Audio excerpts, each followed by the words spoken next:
Doc, may isa pa po akong tanong. Ano yun? Bakit po bawal ang bang sa mata? Okay, bakit bawal ang bang sa mata? Ito madalas ko sinasabi sa parents sa mga teachers na bawal ang bang sa mga bata. Okay?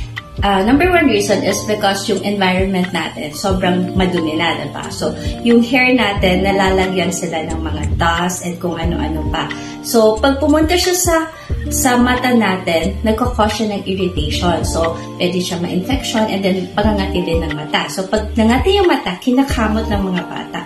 So, yung pagkakamot, nagkakause siya ng astigmatism.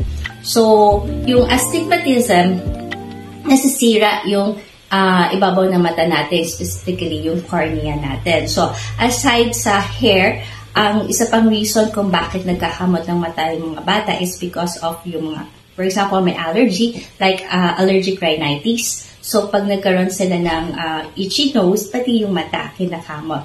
So, ang acquired astigmatism normally nakukuha sa pagkakamot ng mata. Kaya pinagbabawal natin ang pagkakaroon ng bangs, especially sa mga bata. Okay, Doc. Thank you.